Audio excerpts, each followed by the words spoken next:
नमस्कार। आज हम बात करने वाले हैं सुप्रीम कोर्ट की शक्ति के बारे में। मतलब उस असली पावर के बारे में जो उसे देश की सबसे बड़ी अदालत बनाती है, और वो है उसका अधिकार क्षेत्र। तो आखिर ये कौन सी शक्ति है जो किसी अदालत को इतने बड़े फैसले लेने का अधिकार देती है? चलिए इसी को समझते हैं। तो सवाल ये है कि किसी भी अदालत को सुप्रीम या सर्वोच्च बनाता क्या है? क्या सिर्फ इसलिए कि वो हायरार्की में सबसे ऊपर है? नहीं, बिल्कुल नहीं। असल में ये एक बहुत ही खास तरह की शक्ति की बात है, और ये शक्ति उसे कहीं और से नहीं बल्कि सीधे हमारे संविधान से मिलती है। और इसी शक्ति को कहते हैं अधिकार क्षेत्र, या जिसे हम जुरिस्डिक्शन भी कहते हैं।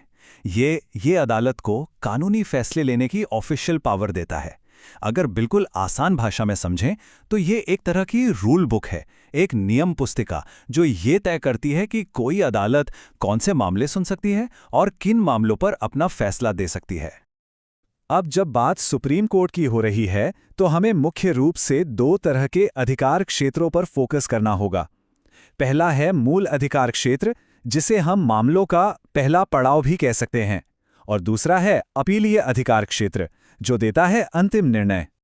तो चलिए इसी पहले पड़ाव से शुरू करते हैं और समझते हैं कि ये मूल अधिकार क्षेत्र आखिर है क्या। देखिए, इसका मतलब बहुत सीधा सा है।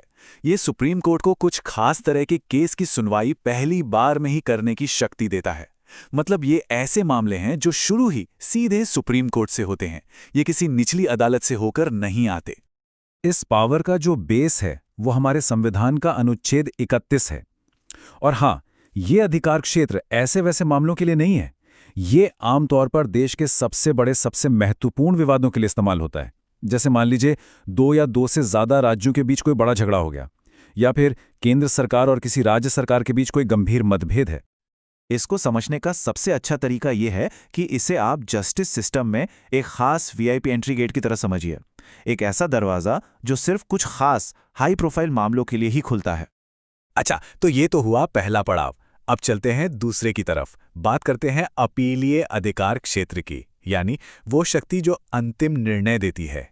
ये वो पावर है जो सुप्रीम कोर्ट को निचली अदालतों यानी लोअर कोर्ट्स के फैसलों की समीक्षा करने, उनमें जरूरी बदलाव करने या फिर उन्हें पूरी तरह से पलटने का अधिकार देती है।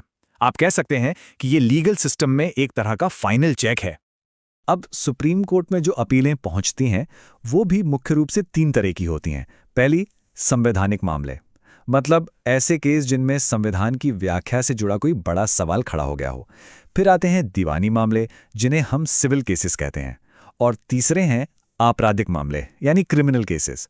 ये सभी अपील के जरिए ही सुप्रीम कोर्ट तक पहुंचते हैं। और इस पूरे अपीलीय अधिकार क्षेत्र का जो ढांचा है, जो इसकी रूपरेखा है, वो संविधान के अनुच्छेद 32, 33 और 34 में दी गई है। यही आर्टिकल्स इन अलग अलग तरह की अपीलों के नियम तय करते हैं। तो अब तक हमने दो अलग अलग शक्तियों को समझा है, और ये दोनों ही एक ही अदालत के पास हैं। तो चलिए अब इन दोनों को एक साथ रखकर देखते हैं कि इनमें फर्क क्या है और ये काम कैसे करती हैं। देखिए, जब हम इन दोनों को साथ साथ देखते हैं ना, तो अंतर एकदम साफ हो जाता है। एक तरफ है मूल अधिकार क्षेत्र, जहां मामला सीधा सुप्रीम कोर्ट में आता है, वो पहली सुनवाई होती है, जैसा अनुच्छेद 31 में बताया गया है। वहीं दूसरी तरफ है अपीलीय अधिकार क्षेत्र, जहां मामला किसी निचली अदालत से अपील के तौर पर ऊपर आता है, और सुप्रीम कोर्ट सिर्फ उस फैसले की समीक्षा करता है जिसके नियम अनुच्छेद 32 से 34 में दिए गए हैं। तो फिर सवाल ये उठता है कि शक्तियों का ये जो बंटवारा है, ये आखिर इतना जरूरी, इतना महत्वपूर्ण क्यों है? देखिए, ये ढांचा किसी भी लोकतंत्र की मजबूती के लिए बहुत जरूरी है।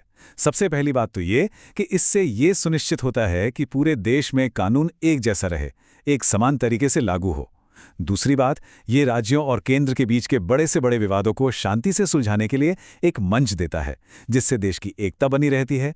और सबसे जरूरी बात, ये संविधान को देश के सर्वोच्च कानून के तौर पर स्थापित करता है, उसे बनाए रखता है।